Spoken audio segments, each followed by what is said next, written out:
48 heures plus tard, le ministère de la Défense en Algérie, le ministère de la Défense nationale a diffusé des images de l'installation du général Hassan, le nouveau patron de la DGSI, qui a remplacé Nasser Djen le 24 mai dernier. Le général Hassan avait imposé avait imposé comme condition lors de sa nomination de ne diffuser aucune image de sa personne et de ne diffuser aucune vidéo de son installation pour préserver le culte, pour préserver le secret. Et il s'avère que 48 heures plus tard, le ministère de la Défense nationale a été contraint. Je dis bien a été contraint parce que beaucoup d'entre vous vont se poser la question. On commençait déjà à se poser la question. Des images qui montrent qui montrent plutôt l'arrivée du général Hassan et comment Saïd Chengreha a procédé à cette installation. Ça c'est le général Hassan.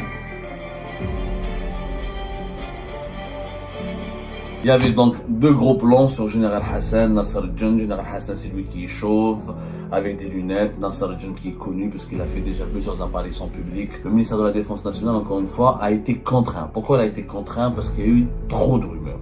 Trop de rumeurs sur Nasser Djen. 48 heures plus tard, le ministère de la Défense en Algérie, le ministère de la Défense nationale a diffusé des images de l'installation du général Hassan, le nouveau patron de la DGSI, la Direction Générale de la Sécurité Intérieure, qui a remplacé Nasser Djen le 24 mai dernier. La cérémonie d'installation officielle a été organisée le samedi 24 mai, alors que la décision de remplacer Nasser Djen, le général Nasser Djen, par le général Hassan, de son vrai nom Abdelkader Aït-Warabi, elle a été prise le 21 mai dernier. On vous a expliqué hier, plus exactement dans une émission, une cérémonie intitulée une cérémonie d'installation sans photo et sans image, le signal très fort du général Hassan. On vous a expliqué pourquoi et comment le général Hassan avait imposé avait imposé comme condition lors de sa nomination de ne diffuser aucune image de sa personne et de ne diffuser aucune vidéo de son installation pour préserver le culte, pour préserver le secret et pour restaurer la tradition de l'ex-DRS du général Tofir, à savoir pas de tumulte médiatique, pas de banalisation médiatique, pas de médiatisation outrancière, pas d'apparition publique, pas de présence sur la scène publique d'un chef des services secrets algériens. C'était le vœu et la volonté du général Hassan d'imposer en quelque sorte un nouveau équilibre, un retour vers la restauration du prestige, de la puissance et de l'influence des services secrets algériens qui ont toujours veillé sur la limite qui devait séparer le pouvoir politique du pouvoir sécuritaire. Le pouvoir sécuritaire ne doit pas avoir de visage visible, ne doit pas avoir de visibilité, ne doit pas avoir il ne doit pas s'afficher, ne doit pas s'exhiber. C'est le rôle du pouvoir politique. Le pouvoir sécuritaire, pour avoir de la force, pour avoir de la puissance, pour avoir de l'efficacité, pour avoir pour la rigueur, pour la discipline, il a besoin de la discrétion, du secret et de rester dans l'ombre. Et il s'avère que 48 heures plus tard, le ministère de la Défense nationale a été contraint. Je dis bien a été contraint parce que beaucoup d'entre vous vont se poser la question. On commençait déjà à se poser la question. Beaucoup d'entre vous ont pris contact avec nous pour nous envoyer ces images que vous avez certainement dû voir, qui ont été diffusées ce matin 26 mai par le ministère de la Défense nationale sur les réseaux sociaux d'abord. Ensuite, ils ont commencé à être diffusés un peu partout dans les médias algériens avec des images qui montrent qui montrent plutôt l'arrivée du général Hassan, l'arrivée du général, le départ du général Nasser Djen et comment Saïd Chengreha a procédé à cette installation. Certainement vous avez ces images, je vais vous les montrer très brièvement pour que vous ayez une idée de quoi il s'agit plus exactement. Ce sont des images brèves, une cérémonie d'installation habituelle qui devait encore une fois rester secrète et discrète et qui ne devait pas faire l'objet d'aucune communication publique. Mais des éléments ont fini par influencer et contraindre le ministère de la Défense nationale de revenir sur cette décision. Les images d'abord, les révélations ensuite. Voici les images.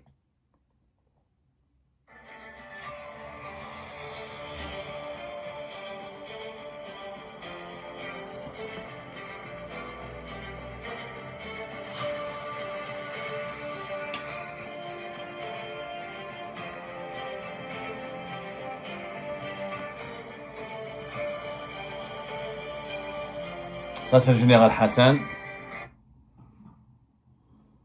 Excusez-moi.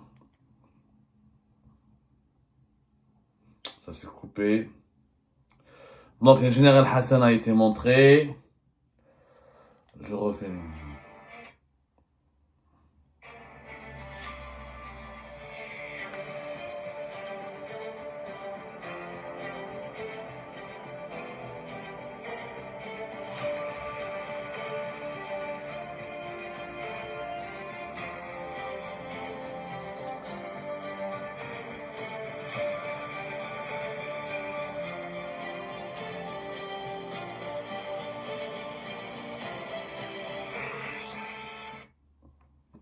Il y avait donc deux gros plans sur Général Hassan, Nasser al-Djinn. Général Hassan, c'est lui qui est chauve, avec des lunettes. Nasser al-Djinn qui est connu parce qu'il a fait déjà plusieurs apparitions publiques depuis 2022, depuis pratiquement 2023 jusqu'à cette année-là. Pourquoi le ministère de la Défense nationale est revenu sur sa décision alors que sa décision de ne diffuser aucune image a été une revendication formulée et exigée par le général Hassan. Cette exigence a été satisfaite au début, mais le ministère de la Défense nationale, encore une fois, a été contraint. Pourquoi il a été contraint? Parce qu'il y a eu trop de rumeurs. Trop de rumeurs sur Nasser al-Djinn. Nasser al-Djinn, donc, il y a eu, durant ces pratiquement 3 jours, il fait l'objet d'une campagne médiatique mensongère, diffusée par des activistes basés à l'étranger, des pseudo-journalistes, qui affirment et qui bombardent l'opinion publique algérienne par des fake news, par de la désinformation. Alors ces dernières 48 heures, voire ces derniers 3 jours, on a tout entendu sur Nasser al-Djinn. Ces activistes, ces pseudo-journalistes, ces relais de la propagande, parce que en Algérie, il y a 2 types de propagande. Il y a la propagande officielle, celle du régime, et il y a la propagande non officielle, celle d'une sorte d'opposition épidermique, virulente, sensationnaliste, qui cherche uniquement le buzz et le clic, et qui n'a aucune crédibilité, ni politique, ni morale, ni éthique. Donc les Algériens sont pris en otage au milieu de 2 appareils de propagande qui ne cessent de les intoxiquer.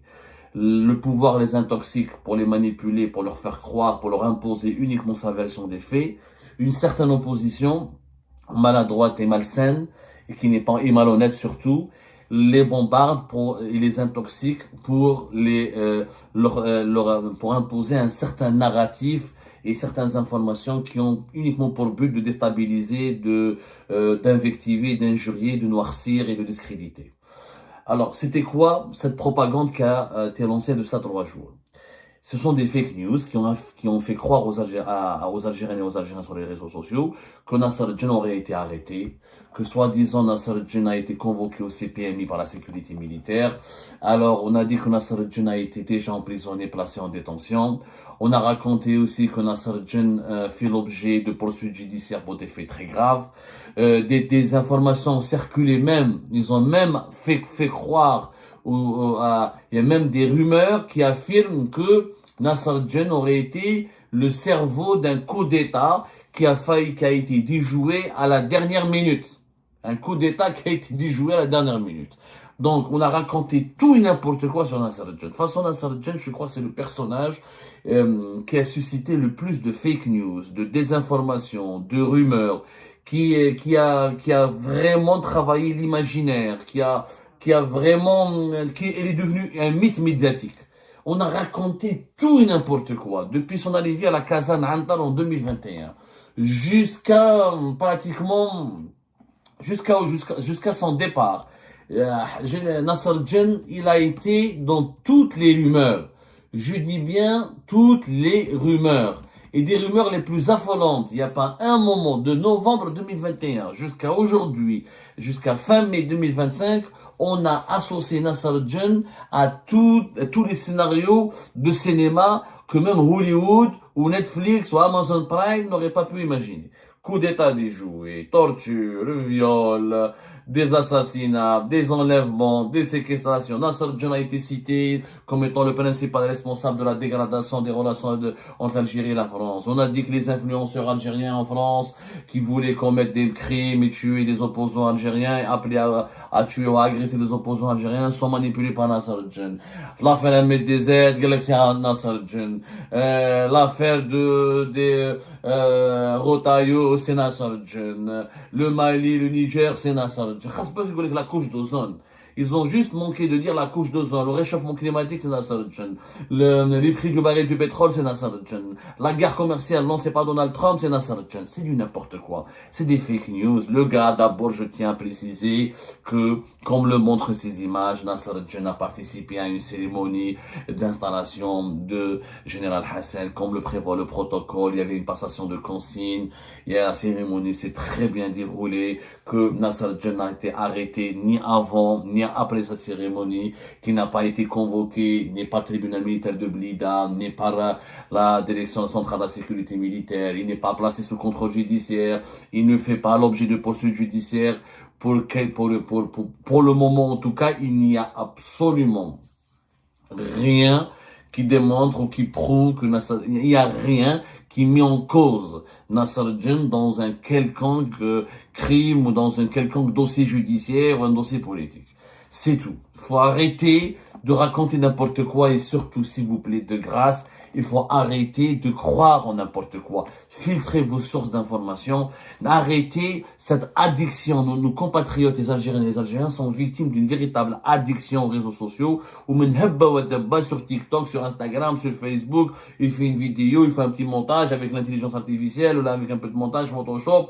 Où les gens y croient, ah, Nasser Al-Jen est en prison, ah, Allah, Nasser Al-Jen. Ils ont même dit que Nasser Al-Jen, Ali Badawi, le patron de la police, a orchestré, ou là, il a œuvré pour faire un coup d'état à Tebboune, et Shengriha a été contraint de l'enlever parce que sinon Tebboune va le mettre en prison. C'est du n'importe quoi.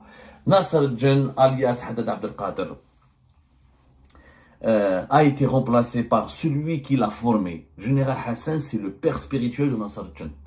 Général Hassan, que vous avez vu, dont je vous montrerai les photos, encore une fois, parce que est-ce que Hassan il existe ou il n'existe pas, c'est lui le patron, c'est lui qui était le patron au niveau du Skorat de Nasser Al-Jen. Nasser Al-Jen était un des éléments du Général Hassan. Bon, c'est son père spirituel. Donc cette succession, elle s'est pas déroulée dans un climat très tendu. Général Haddad Abdelkader Nasser Al-Jen a été enlevé de son poste pour des raisons d'abord opérationnelles et techniques. Nasser Al-Jen, il faut savoir, c'est un homme de terrain. C'est un homme de terrain. Sa spécialité, c'est l'antiterrorisme, c'est l'infiltration des groupes armés, c'est le démantèlement des groupes terroristes, c'est la traque des groupes terroristes. C'est un excellent homme de terrain et son passé parle pour lui. Et il est devenu une sorte de légende au sein des services secrets algériens. Le poste de patron de la DGSI, ce n'est pas un poste opérationnel uniquement. C'est d'abord et avant tout un poste politique. Il faut savoir que quand on est patron des services secrets, comme à l'époque, comme c'était le cas du général Taufir, etc., quand on est patron, quand on est haut responsable des services secrets, on se contente pas uniquement de mener ou de diriger des opérations ou de parler que de l'aspect logistique, de l'aspect technique, de l'aspect sécuritaire. Il y a aussi l'aspect politique. Les services secrets il faut avoir des qualités managériales, il faut avoir des qualités d'une vision politique, il faut savoir gérer des ressources humaines, il faut savoir entretenir des rapports avec le chef de l'État, il faut savoir gérer les conseils du chef de l'État, il faut savoir traiter avec l'état-major de l'armée. Il y a un aspect relationnel qui est un aspect politique. Quand on est patron d'une direction importante des services secrets, et ça c'est le cas dans tous les pays du monde, c'est pour ça par exemple ici en France, les patrons de la DGSE, la majorité, l'un des deux plus grands services secrets français avec la DGSI, ce sont tous pratiquement des anciens diplomates qui ont été ambassadeurs dans des pays. Parce qu'ils ont la capacité de comprendre les protocoles, les conventions diplomatiques, le droit international, les protocoles qui régissent les règles d'échange et des relations bilatérales entre les différents États à travers le monde. Ils connaissent les coutumes et les usages diplomatiques. La DGSI en France, c'est généralement des grands flics, des anciens policiers, des gens qui ont été sur le terrain ou qui ont travaillé dans les préfectures, qui ont aussi travaillé dans les administrations, qui ont une culture de la gestion de l'État, qui ont une culture du contact avec des hauts responsables de l'État, une culture de la réunion, une culture du compromis, une culture de l'explication.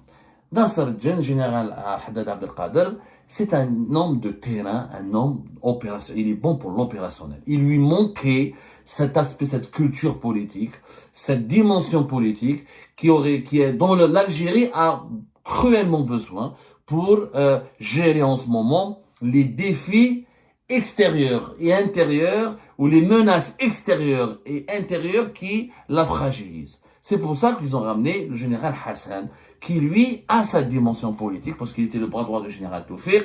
Il est à la fois dans l'opérationnel, parce que c'est un spécialiste de l'antiterrorisme du SCORAT pendant des années. Il a aussi une connaissance affûtée des relations, du voisinage immédiat de l'Algérie, notamment les pays du Sahel et la Libye. Il a déjà travaillé dans la coopération avec les services secrets étrangers, notamment les services secrets français et occidentaux.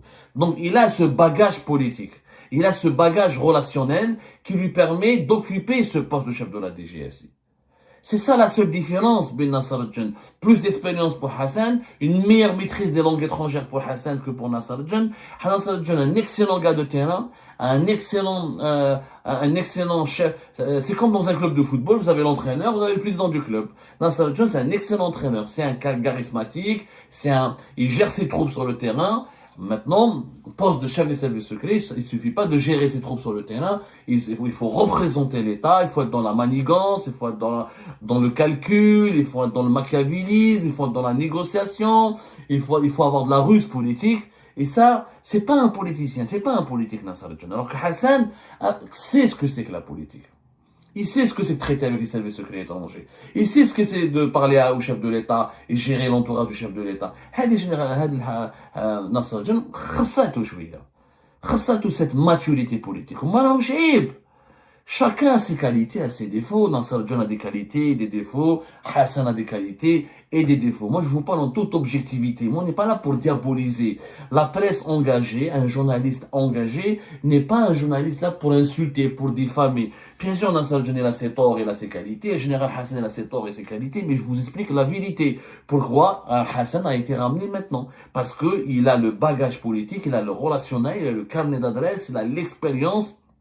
Et parmi les rares en ce moment officiers au sein des services, les hauts gradés de l'armée des services secrets algériens, c'est le seul qui a la capacité de parler avec les services occidentaux, les services secrets français, et de gérer le dossier syrien, le dossier sahélien, le dossier du Sahel, le dossier libyen, parce qu'il a travaillé déjà sur ces dossiers-là, il a travaillé dans ces pays-là, il a mené déjà des missions dans ces pays-là. Donc, et, encore une fois, il connaît il connaît les ruses politiques, il connaît les caractéristiques politiques de son poste.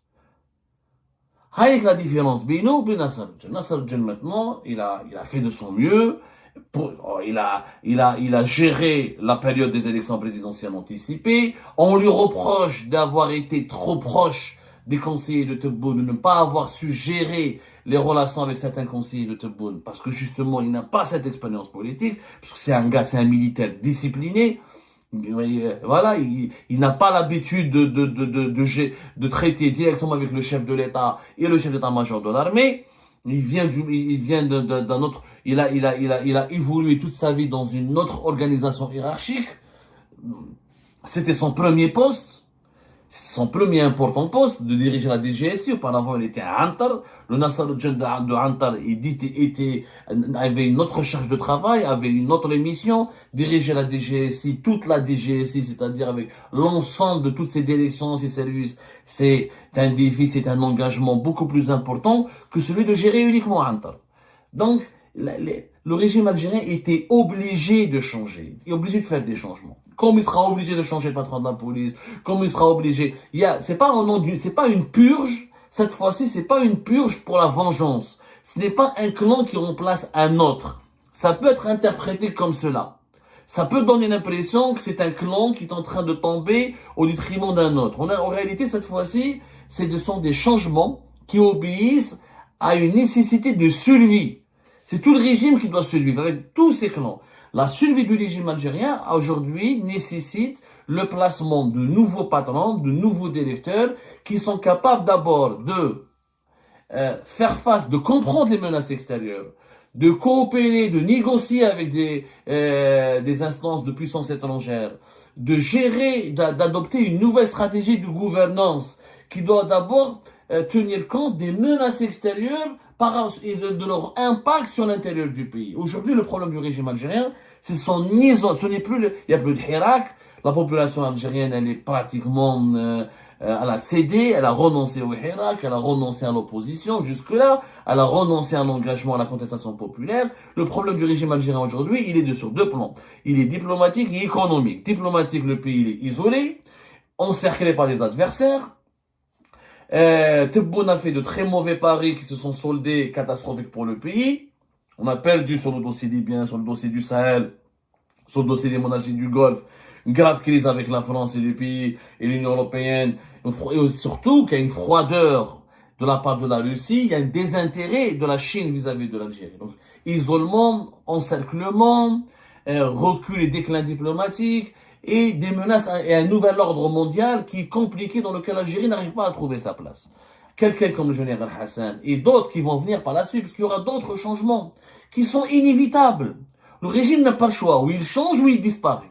Le régime algérien, il sait très bien qu'il n'a pas envie de disparaître. Donc il est obligé de changer, il est obligé. Le régime algérien, il a beaucoup de défauts, mais il a une qualité. Il a un puissant instinct de survie. Quand il est menacé, il s'adapte. Il change de peau, il accepte de changer de peau, il accepte de faire des concessions, il accepte de faire des sacrifices. Il nous faut, en ce moment, un certain nombre de cadres dirigeants qui ont une culture internationale, qui maîtrisent les langues étrangères, qui comprennent les menaces extérieures, qui sont capables de faire du compromis et qui sont surtout capables de gérer Tebboune et de dire à Tebboune, à la Ghalat. Nasser al-Djinn ne peut pas dire à Tebboune à la Ghalat. Le général Hassan peut lui dire, parce que le général Hassan c'est une légende. Nasser al-Djinn c'est quelqu'un, c'est une légende dans l'opérationnel. Le général Hassan, c'est une légende dans l'opérationnel et dans le monde politique.